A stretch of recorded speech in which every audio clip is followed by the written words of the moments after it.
Okay, guys, welcome to another episode of the Gen W podcast. I'm with my co-host here, our beautiful Korean babe, Grace over here. So, guys, today Grace has a very cool topic she wants to share. Take it over, Grace. Welcome to the Gen W podcast. With your hosts, you and Grace turning migrant clique into generational gold. Because we're not just another generation, we're Gen W. Hey guys, so today I was inspired by a lot of first-home buyer inquiries that we've been getting through our, through that home loan dude. So a lot of these first-home buyers, we're seeing more and more buying as a couple and more first-home buyers getting a lot of help from family, whether they, use their father's income, whether it's a guarantor, and whatever the case is, they're getting a lot of help from family. And I just found it was interesting because, back when I was 22 buying my first property, it's 22? Yeah. Damn. Almost 22. I bought my first property when I was 24. Huh? You beat me to it. Well, your portfolio is much larger than mine. Yeah, but I'm your mentor. You're my mentee. You started earlier than me. Yeah, well, Yeah. it is what it is. And no, I did everything myself, guys. No family help. By the way, guys, if you're watching this podcast, there's a video that is dropping, which we do vlogs, hike. In the video, there's evidence that Grace owned a farm in New South Wales. And she had peacocks and, all these zoo animals. And she's claiming to be Anyway, just bring her shake. Then I continue. Anyway, guys, I worked myself. I never asked my dad for a penny.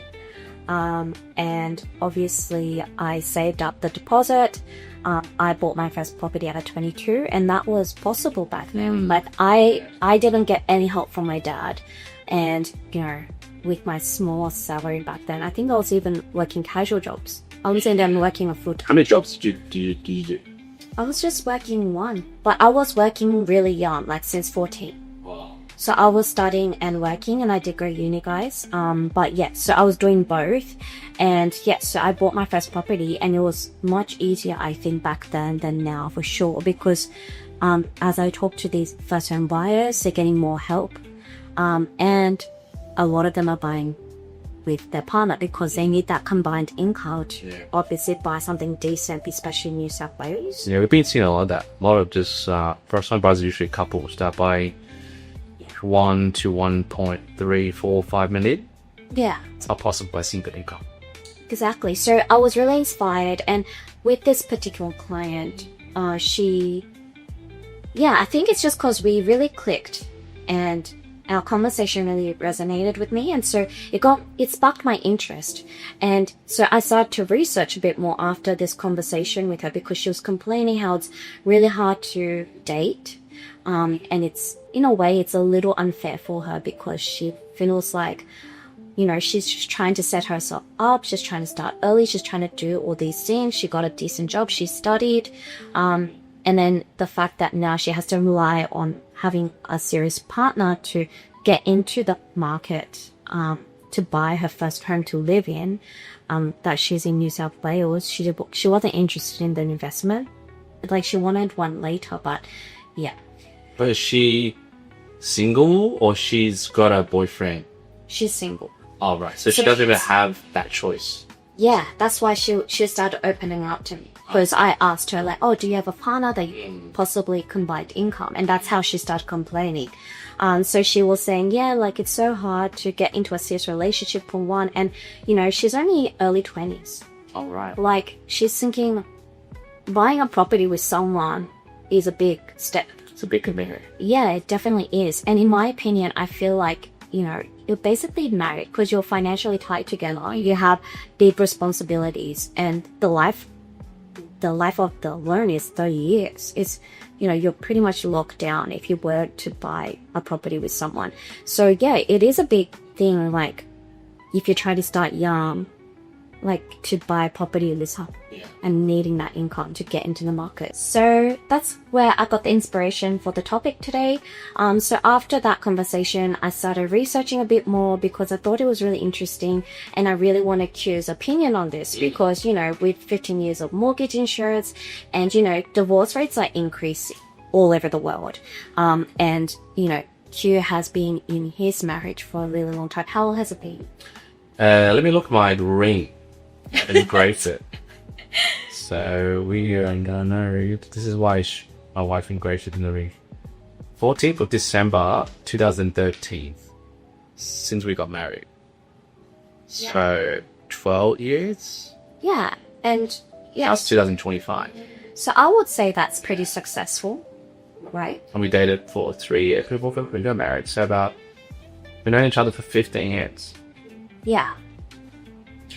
Yeah, so I would say it's pretty successful, would you say? Yeah, we have our ups and downs, and she works in this business, so it makes it harder as well. She's the back end. She's not the co-host, content creator like Grace. She likes to be on the back end. She's not as creative as Grace. But she manages everything, you know, the payroll, the HR, the bills, you know, everything, including spreadsheets and all the boring stuff that I don't want to touch. She does it. And then also being my wife, we have 2 kids and looking after the household and dealing with me because I'm very unorganized. That's why I'm super creative. And she's so cool with everything. So it's a learning process to be with a partner. One thing is hard, but also working with your partner in a business and then seeing her and how to separate that. So I think we've learned a lot from that. That's why our relationship's that strong. Yeah. So yeah, and you know, you're in a successful marriage. So I thought it would be interesting for our viewers, for the first home buyers who I've been speaking with who have the same issues as this particular client that really resonated with me. So after that, I started researching articles. I was jumping on TikTok, YouTube, and I don't know if it's my algorithm, but I feel like there's just so much negativity about relationships online these days. Like, you know. Wait, can I just say anything about your algorithm? Because me and Grace are very close, and I check out her TikToks because we film TikToks together. And when I look at her FYP, it's always about like men are not great or let's dump this man. Yeah. Woman power, boss, girl power. Like, that's all on her feed. I don't know whether you actively search for that. No, I was researching Or this. maybe she was just researching that. Because I was researching, is it really that hard Right. to date, right? Because she was complaining to me. Yeah, there's a lot of feminist energy on your feed. And that's the other thing, right? So when I was researching, it's all about like feminists like saying, oh yeah, we don't need men. Or it's actually men reacting to feminists saying feminists ruin romantic relationships. And then, you know, it brings up the whole topics about passport bros, red pill men. And then there's so many people complaining about bad Hinge dates. And I find that it's always the women complaining. Like, I don't really see any men talking about their dates on Hinge. Yeah, I guess these guys are just different. Like, I think guys are like just happy just to get laid. Like, that's it. That's very superficial. Yeah. I guess, like, why would they complain? Yeah. Whilst women, it's like you need to fall in love to go to that process. I don't know. We'll dive a bit deeper into this later. Yeah, so I thought these were a lot of interesting topics, but, you know, because me and Q are known to go on tangents, and our first podcast that we filmed together, it went for 1 hour. So we're trying to shorten this whole process. So to do that, I did write down some frequent questions asked by our clients who are first home buyers. Mostly came from the conversations that I had with that one client, that single that I spoke with, connected with, was, you know, we did kind of dive deeper into that conversation. So a lot of the questions are from our existing clients, and particularly that client that inspired me for this topic. So I prepared a little goodie bowl. So it's just like shredded paper. I'm gonna mix it. So Well, what are we doing? you're gonna pick up random papers. From this paper salad dressing thing. Yeah. Okay. Yeah. So you're gonna pick up the question. Yeah. You're gonna read it out loud so that our viewers can know what you're answering. And am I doing charades to avoid like 100? Let us know if you want to play charades with Broker Q. We'll put that in the podcast. That's super pretty hard. So basically you'll read the question so that they know what you're answering and you give your opinion and I'll give my opinion too. Yeah. Alright, cool. Yeah, let's do that. So there you go. Let's do this. I'm not gonna look at it. So I'm gonna pick something.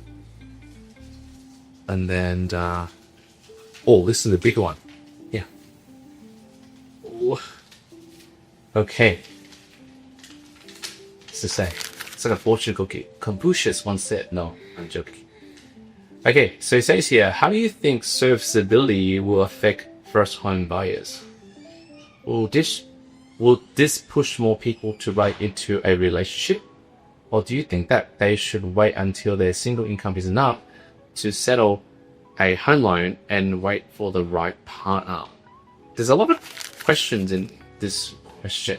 Like there's like 3 parts to this, but is this from like a TikTok like comment? No, it's not a TikTok comment. It was a DM. Oh, it was a DM. Okay, cool. Okay, cool. Let's answer the first question. So we'll put this question on the screen above here. Okay. And then we can break it along because it seems like a very long question. So it says here the first part is, how do you think serviceability will affect first home buyers? And I think the question's about borrowing capacity, I think, right? That we've been dealing for the last, I don't know, since 2 years, since there's a lot of like regulation changes for a lot of first home buyers trying to buy property. So in terms of borrowing capacity, it says, will this push more people to rush into a relationship? Okay.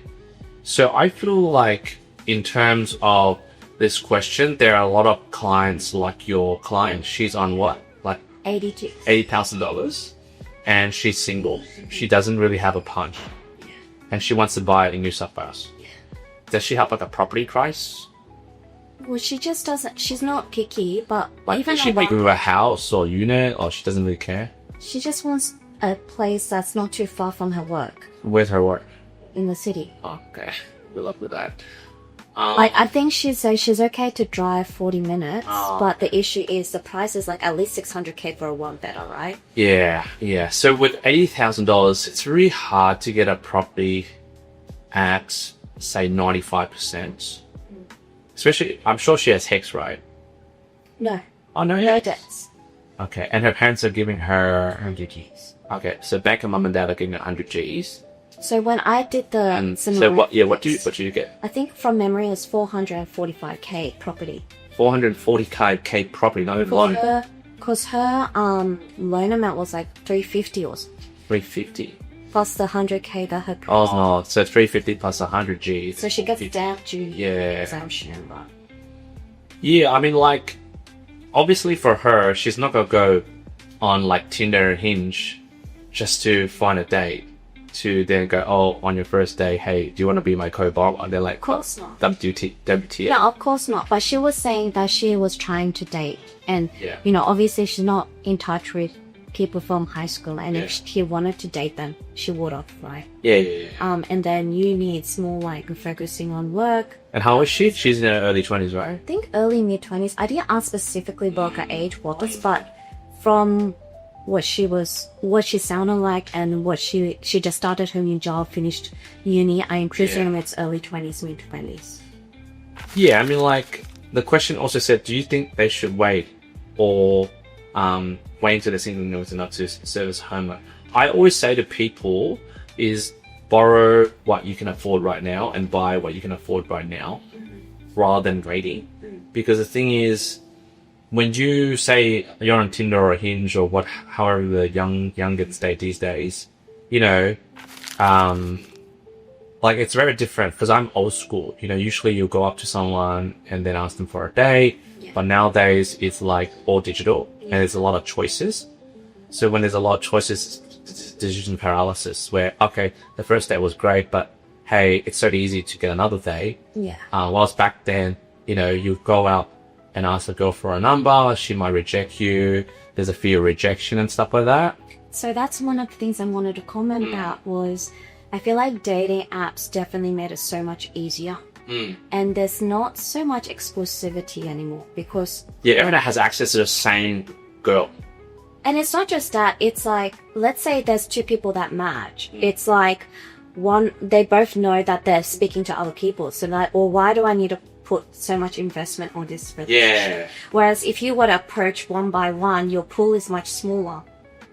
Yeah. Like for me with my wife, it was exclusively, we were at work. And it was that department. And then I, you know, obviously asked her for a date. Had many attempts. It was just, let's start off with friends, and then just romantically became something. Yeah. But at least it was that sort of like exclusivity. There was no one else, you know. But right now it's like everybody, like thousands, millions of people could just swipe.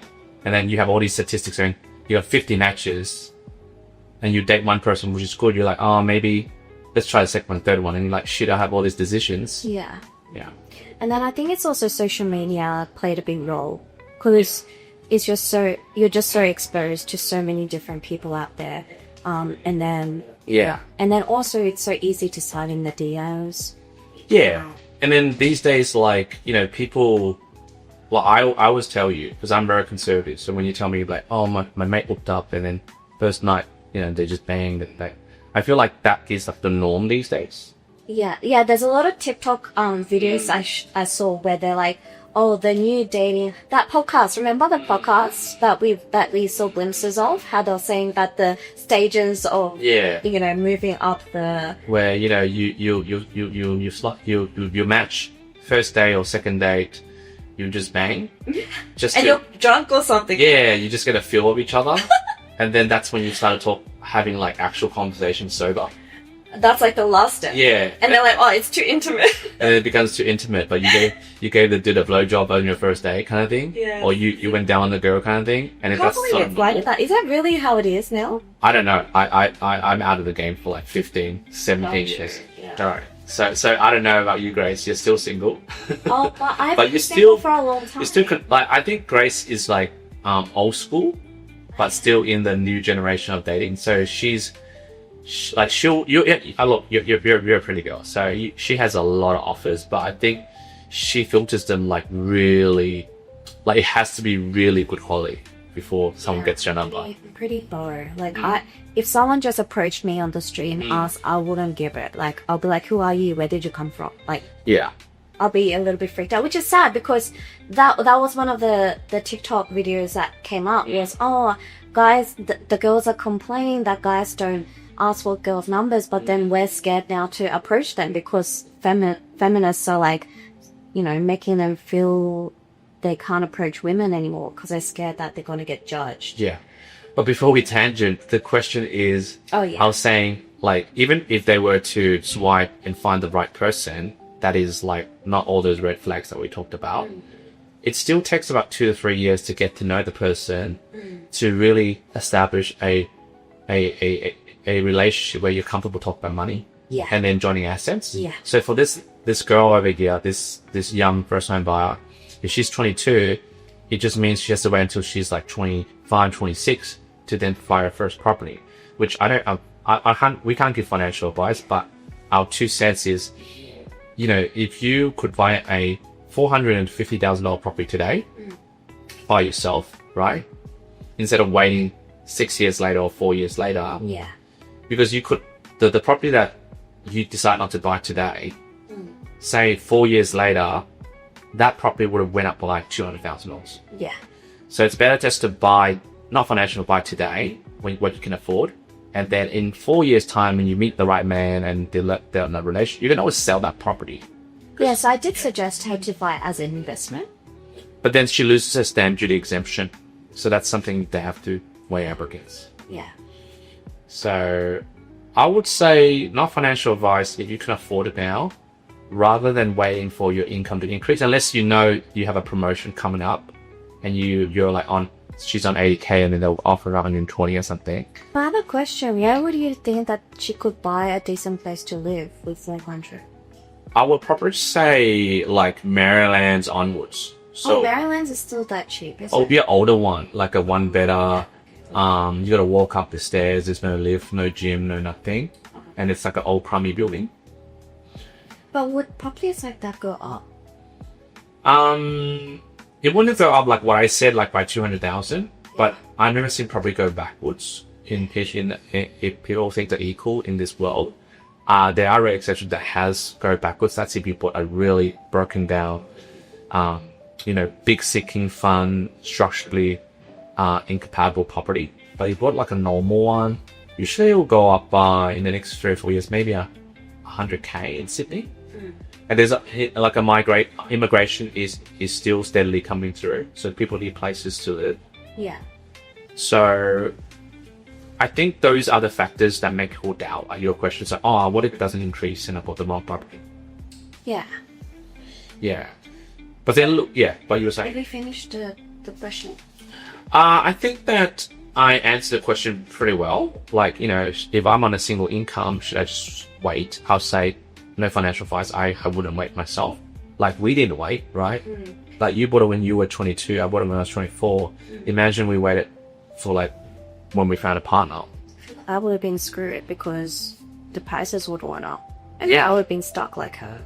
Yeah. And plus, on the other side, we've seen a lot of relationships fail. Where they settle in early because they try to, for example, you're forced to find a partner to buy a property and you try to settle in early. And there's so much choices out there because of Hinge and Tinder, and you feel like, what if that person is not the right person? And then somehow you split, then what happens to that property? Yeah. We had a few clients come back, they bought it with us together, and then they separated, and then we had to help them refind itself. Yeah, or buy another party. Yeah. So, but I'll say, hopefully that answers that question, Grace. Yeah, so that's done. Right. I'll keep that here. Yeah. So, Wait, another one? How many? There's questions. Right, cool. Right, you guys want answers, right? Like from this dude. That's why I'm happy. That's why you're on this podcast. If you want more answers, more questions answered, drop the like button. Whatever you're watching this from, YouTube, Spotify, whatever channel. Yeah, follow this channel, follow this podcast, and I'll definitely answer more questions. No, I was thinking there's like 50 questions. Like we'll probably maybe smash through maybe 2 or 3 more because I don't want to drag out this podcast. Yeah, but we'll definitely do more. But please support this podcast. All right. No, these are like really heavy ones. Oh, this is easy. Damn, this is an open-ended question. What is it? Any relationship advice? Oh yeah, because I think this person that DM'd me. Is this you? You always ask me for relationship advice. No, I don't. I have no one to ask. Like, I'm dating no one, guys. I have nothing to ask for relationship advice. I'm joking. But you sometimes hypothetically ask me. Do I? Yeah, like I have a friend, but I know it's you that's asking that question. Like when? I'm joking. Oh. Wait, are you joking or are you being serious? Because I really don't remember asking you for relationship advice. No, I'm joking. Oh. Was it, did I didn't realize I feel. But yeah, okay. Yeah, I think a lot of people in the dating scene now, they're really confused because there's a lot of information, a lot of opinions. Yeah. And I guess a lot of them are seeking some advice. Because a lot of them were asking me advice, so I just generalized it because they were all asking the same questions. Like, what is your relationship advice? Yeah, so maybe give like top 3 advice that helps your marriage last long. Oh, right, okay. I'll probably give advice based on maybe a lot of first home buyers that are listening to this who are single, or maybe in like some sort of early relationship with their partner, rather than marriage advice, because probably you're not in that phase of your life. Because if you're a first home buyer, you wouldn't be married yet. You probably. So do you think that the advice from dating to marriage is different? Yeah, definitely. Oh, really? Yeah. Could you kind of dive more deep in that? I'm sure you guys want to know too, right? Like, I'm not the only one. So when you're dating, I think the advice for both of you, it's very different to when you're actually married. Okay, how about you do three when you're dating and 3 when you're married? Okay. Because I'm sure some of our viewers are married. Yeah, okay, definitely. Yeah. So before you're married, right, it means you're either still in the honeymoon phase with your partner, or you're outside the honeymoon phase with your partner in thinking of settling down, Okay. right? So when you're in the honeymoon phase with your partner, no advice will work, because everything you see from them is beautiful. Yeah. Because you've got like color lenses on, like everything they do, he or she do, all the flaws and stuff, it's beautiful. I would probably say, if you're in that phase at the moment, just know that phase is gonna hit. You know what I mean? Yeah. Like for you personally, she dated a lot of guys before. Not that many. Not that many, but like you it's not like your first rodeo. Like you probably have dated a few. few, right? Yeah. And then you would say, on average, what is the like usual honeymoon period? 12 months? That's pretty long. Like in this day and age. Oh, I haven't dated this day and age. I'm scared to date. After I spoke to that first time buyer and I started searching this topic, I'm like, it sounds like a scary world out there. Yeah. Like honeymoon phase is either 6. Oh well, okay. Let's be fine. Let's be realistic. 6 to 12 months. Yeah. Okay. Right. And then I like, hope it lasts longer than 6 months, guys. but then when did you know it didn't last? Like after 12 months, like what fell off? Where like you started arguments, or you started like noticing like repetitive Okay, patterns? wait. I wanna take it back. It depends on the partner. I feel like it depends on your chemistry, and then it depends on how fast you're moving in the relationship. Yeah. So if you're still like living separately, you're seeing each other maybe once or twice, like once a fortnight or once a week, it'll probably last longer. Which is 12 months, right? Yeah. Yeah. But if let's say you're seeing each other every day, or you move in quickly, like a few months, 6 months later, you moved in and you really like, you know, basically serious, then I feel like it would die down faster. Yeah, so the first advice is just to know that when you're in a relationship, there will be a honeymoon phase, and that honeymoon phase would expire. And that's when the real work comes into the relationship. Yeah. When you start seeing flaws of the other partner, habits that you really don't like, or that just sort of triggers you, annoys you. And then you also start noticing personality, you start noticing that there's a bit of friction between your personality and the other person's personality. Yeah. And I think the fourth thing is you notice that there's a communication gap, where the way you communicate and the other person communicate is not in sync sometimes. And that's where like disagreements arise. And then I think when you pass into that phase, it's how do you work on mending that gap. And usually is that phase is where a lot of relationships end. Yeah. Where one person goes, no, that's who I am, I'm not going to change for you. And the other person will either be like, well, I want you to change, or I'm going to try to change you. And then there's going to be a lot of fights in between. Yeah.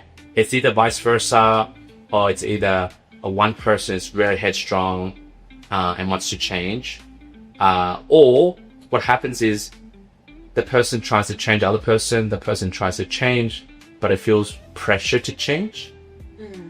Yeah, so that's where Like, usually... are you talking from experience when you used to date, or is that what? Yeah, like before I met my wife, there was a lot of times where you go into relationships and everything's fantastic, right? The sex is fantastic, the romance is amazing, and then it hits a point where the honeymoon is over and the sex is average. It's like, yeah, and then it's like the outings are really boring, and then the relationship, like both of you are not growing anymore. That's when I notice that's a red flag.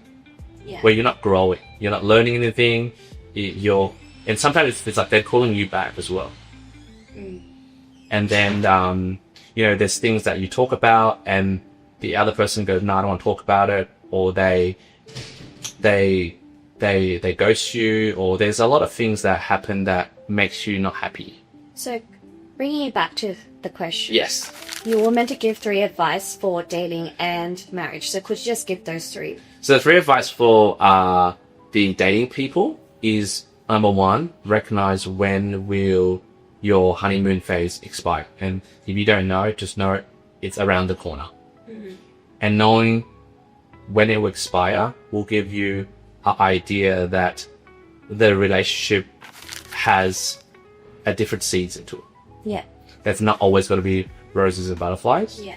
And number two is, once the honeymoon phase is over, is note down what are the flaws between your partner, and also be conscious of what your flaws are and how those cause friction.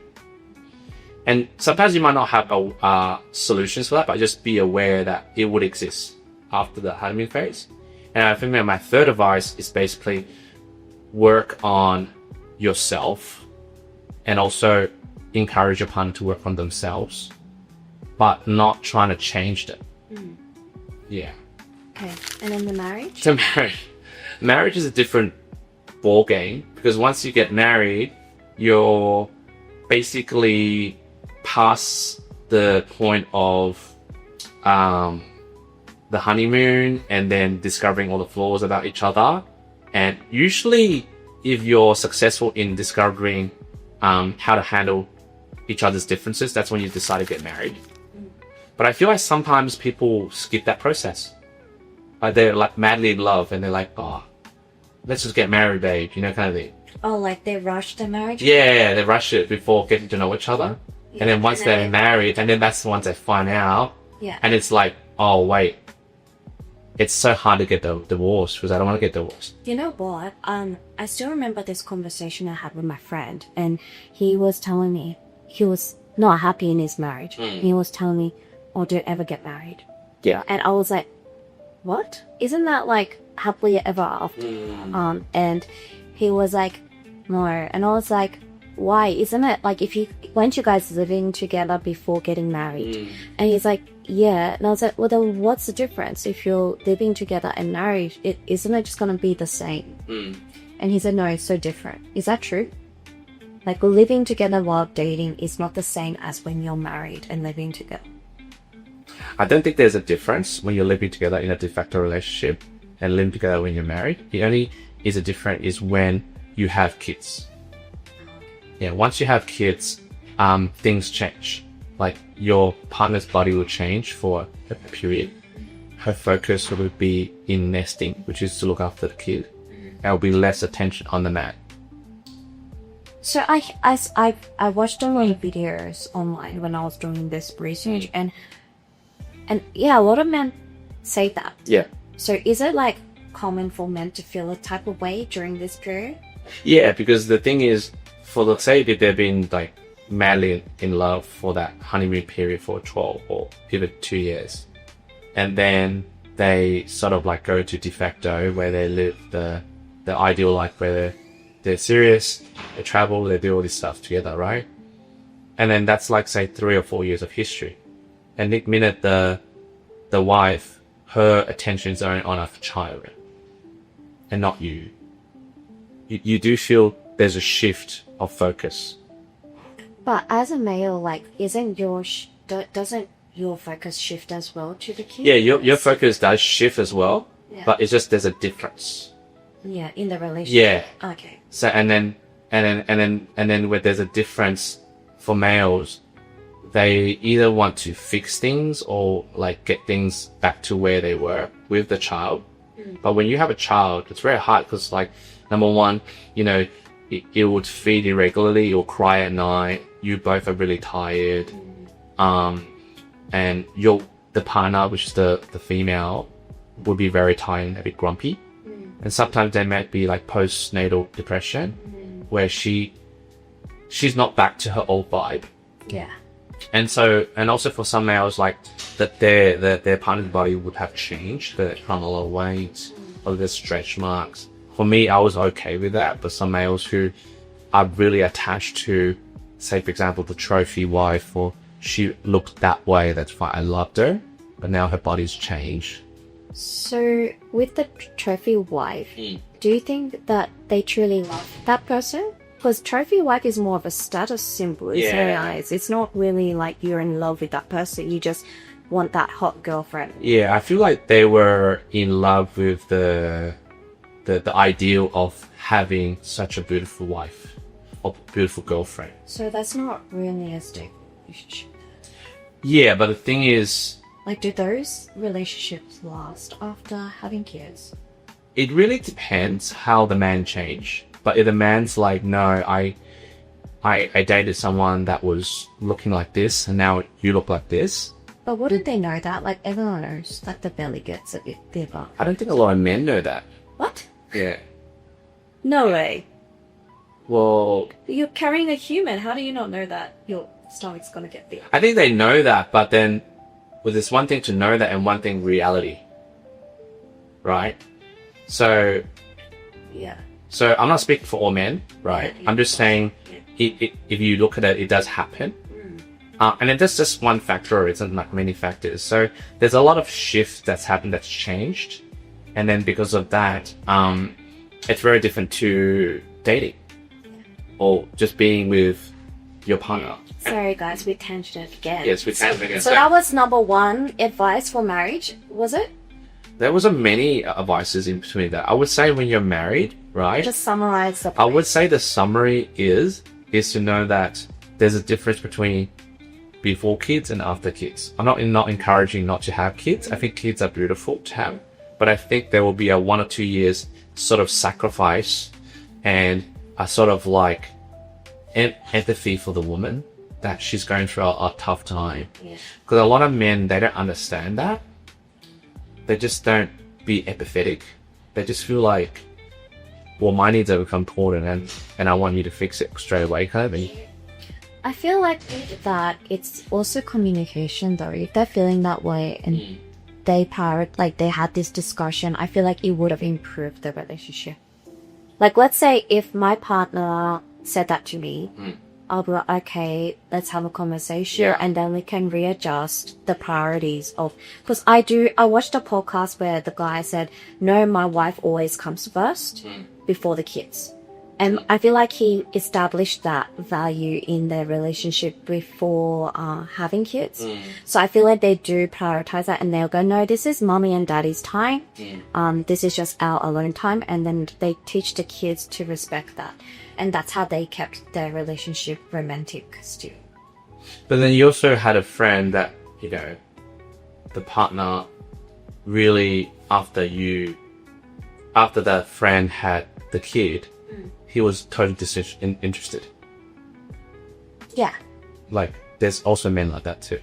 Yeah. Where they come home, Yeah. they make excuses, Yeah. but something really shifted.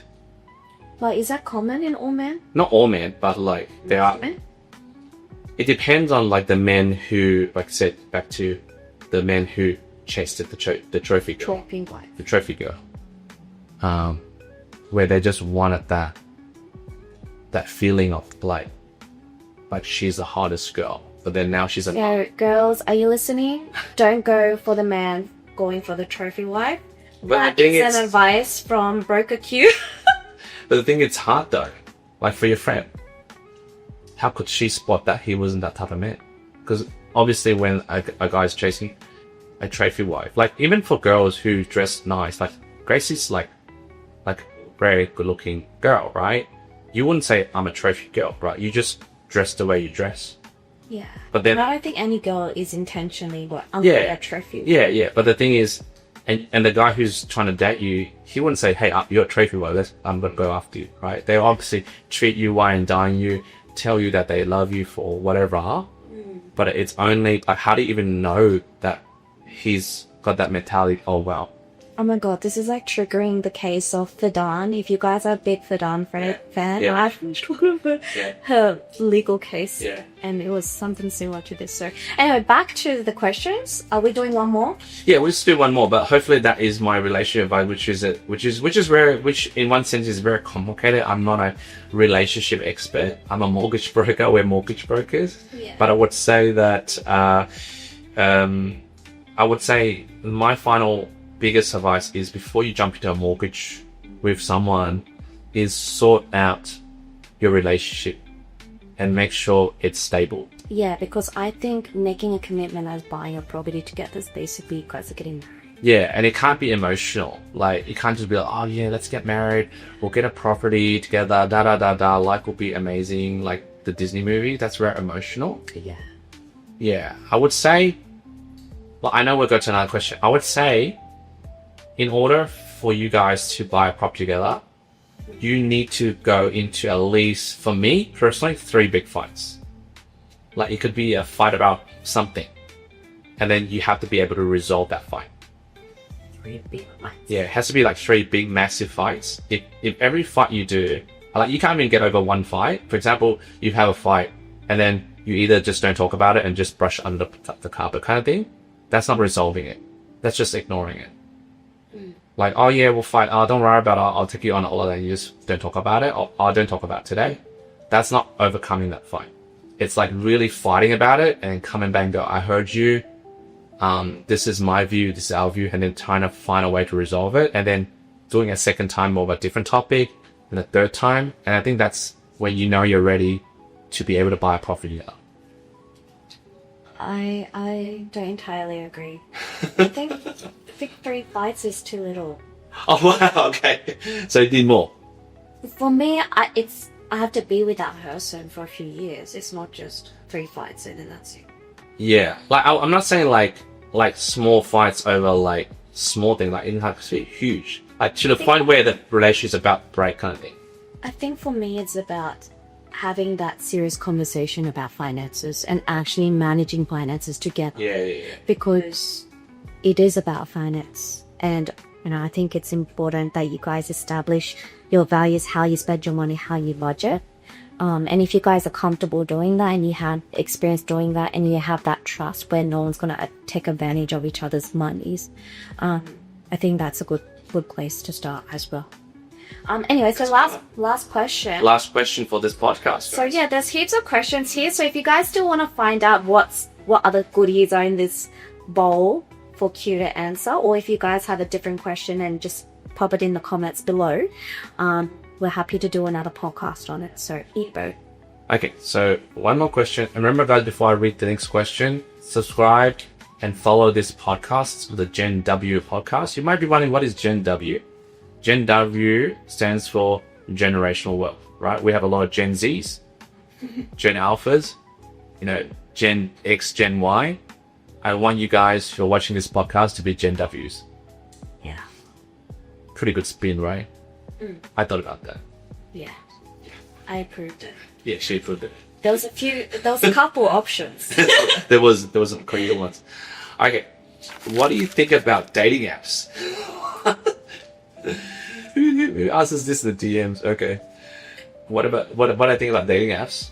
No, so this I kind of changed it. Okay. So the DMs was like people complaining about dating apps.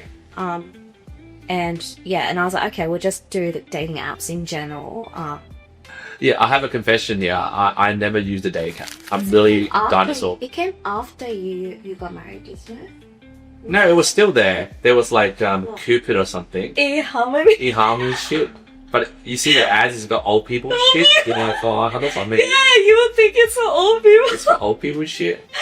Like, But it's really trendy these days. yeah, but now there's Hinge, Tinder, Grindr, all these like coffee and bagel or whatever bagel crap coming out. Like, I've never used it, but I feel like But have you watched any videos? Have you come across those, or is it just in my algorithm? Because I don't know. researching. I don't know. Like, I think dating apps, like for me personally, I feel like dating apps is a good way to put yourself out there. I feel like not to boost my ego. I was telling you before, right? Like, if I was single with the skills I have today, Yeah. I think I'll be a beast in the dating app. Like you were saying, like I'll be a player. Yeah, he's got really good communicative skills. Like I've got the charisma. I don't really have. I've got the average age. Like you can see from his TikToks. I mean, why is he so popular? It's because he must have some charisma. Right? Yeah, I've got a bit of charisma. I reckon I do. I got a. And he's got a great sense of humor, and girls love funny guys. Yeah, I so- love funny guys. Yeah. So I believe, like, you know, you want to see it. I think Grace will have a crush on me. She's like, well, whatever. You're my brother, no. Yeah, we're so close. I'm just saying, like, you know, different contexts into parallel universe. But I'm saying, I would say, like if you're the right, like, I don't know, like dating apps for a guy who has the charisma and like the confidence and also have a bit of like dating experience like me, right? And I went onto the platform, I think I would dominate the app. And I feel like what happens is, if for the male population in like that vicinity, I would say that 2 to 3% of the males will get most of the pussy. Whilst those other guys that are not confident to go on the app, or they go on a date and they can't really do the communication because they're so used to, but this generation these days is playing video games. There's like, they're in their room, they're in their mum's like basement just playing video games, and like there's no like way they know how to express their ideas to a woman. Even if they may be a really great guys, I think they don't stand a chance. So I have a couple of opinions about dating apps. That's my opinion about dating apps. Like, it depends. Like, it comes back to you as a male or female. You need to work on yourself. That's what I'm trying to say.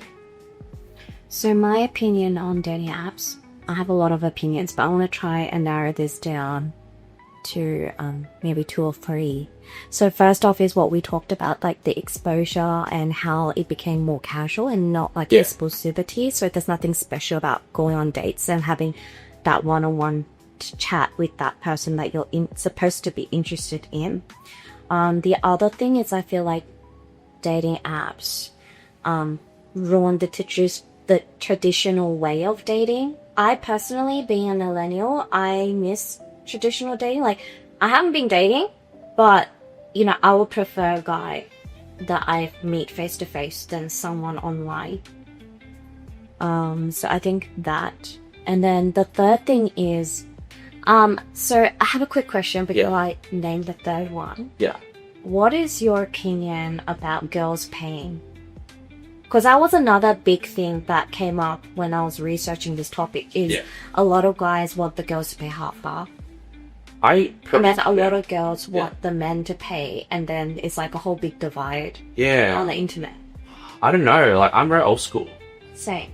Like, even for Grace, like, I'm not in a romantic, I'm like very platonic. I share like with my soul sister, right? But even for anything, even with friends and stuff, I'll just pay. Because I feel like when I pay, it's like my gesture to you that I love you, I care for you, I respect you, and it's not transaction. So I feel like a lot of men now are saying like, oh, she's a gold digger, or oh, like, why do I always have to pay? Like, that's... Yeah, I don't have that. I feel like it's a joy to pay.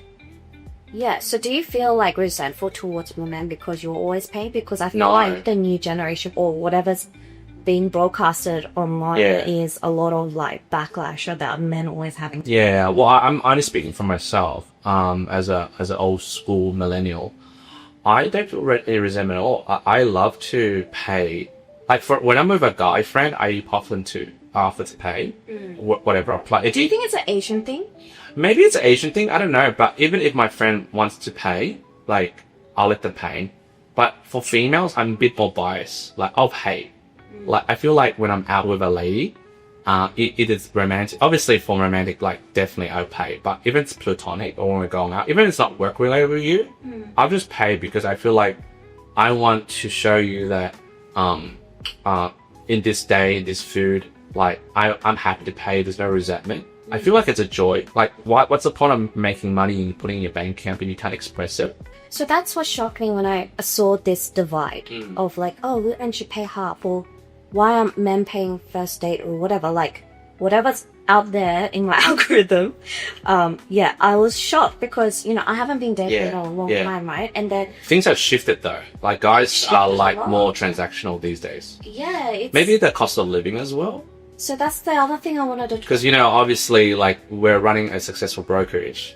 Yeah. So for me, I was telling, like, I dropped $500 on the floor. Wow, I don't care. I don't want to pick it up. So, So that's the thing, and that's my third point. That's why I asked you the question: is with the cost of living rising, is that the reason why this is happening? Where there's... Not really. When I was dating my wife and I had no money at all, and I was on credit cards, personal loans, I offered to date. I want to pay. So that's the thing as well. So back to what I was saying, guys, my third point is how dating apps ruin that, because the guys are normally seeing multiple girls, they're paying their dates, probably and then why. it gets expensive. It gets expensive. And then they like start pulling back. But like, so I had this conversation with my mate, and he's old school. So that's also what shocked me, was like, I have not been dating. So when I saw all this information coming up, I was like, what is happening? Because whenever I went out, even with my guy friends, they will never let me pay. We'll fight over the bill and they always win, and then Yeah, I'll do that with Grace. You should fought me up fucking Brazilian Jiu-Jitsu. it's happened, guys. It's happened. It's like, you're not paying, bitch. Yeah. So that's why I was really shocked when I saw that, because even my guy mates were not romantic, we're platonic, they're married, they have kids, everything, we're just really good friends. But yeah, they would always never let a female pay. So when I saw this, I was shocked. But then, you know, I had this conversation with my friend, and he's old school, he never lets me pay, he's really a great guy. But yeah, so we had this conversation about how he was on the dating apps and how it gets expensive because he's constantly paying them. And he's not a low standard guy. He likes going fine dining, nice places. If he really likes a girl, he'll fly her to another country with him. So he was complaining like, because we're having this conversation about this divide, and he was like, well, it is like cost of living. Imagine if you're taking girls out and paying every time. And I was like to him, well, who told you to date multiple girls at a time a week? Yeah, right? I mean, like, if you're having multiple, like, if I was dating multiple girls at a time, like, for example, if I had multiple mentees, like I have like 10 other mentees, then I'll probably be a bit conscious that I'll be paying for everybody. Yeah. But the thing is that why would you have so many multiple backup plans? Yeah. Because I'm the type of guy that if I like this girl, I want to just be fully focused on her. And plus, you forget all this conversation. You have like 3 girls going on. Like, You're like, what was your name again? you don't know what like you're saying to that person. Yeah. And it's always like you feel like you're jumping out, but you always have a parachute. You know.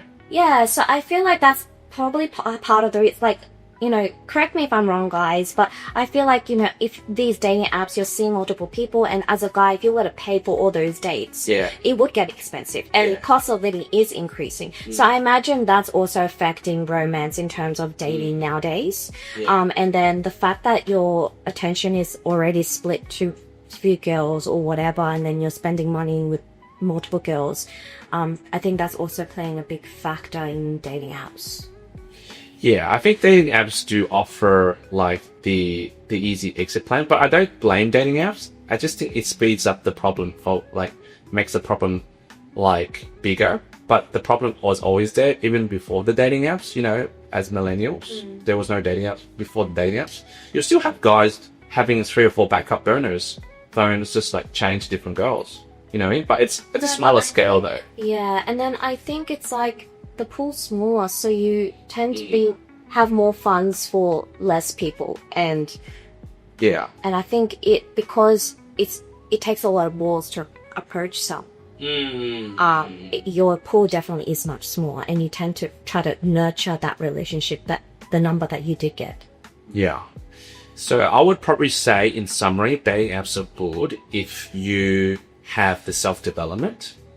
And for the ladies as well, if you have the self-development to know your self-worth, then, you know, you might find a match out there for you. I have a few friends who had successful relationships with Spa tickets. Oh, really? Yeah. Oh, okay. I think one of them is engaged. Yeah. I mean, love still exists out there. But I think it's more like, you know what you said before, you gotta kiss 1,000 frogs to find one Prince Charming. But with them, they do it differently. Like, they matched with one guy and they focused on that one guy. They didn't see multiple guys. So I think that was the difference. Yeah. Yeah, guys, like, you know, any questions, drop in the comments below for us, anything for the next podcast. And if you have any suggestions or topics that you want us to cover, drop it in the comments below as well. Yeah. So Until next time, we'll see you in the next episode of the Gen W podcast, and we thank you for supporting us along this journey. Welcome to the Gen W podcast. With your hosts Q and Grace turning migrant grit into generational gold. Because we're not just another generation, we're Gen W.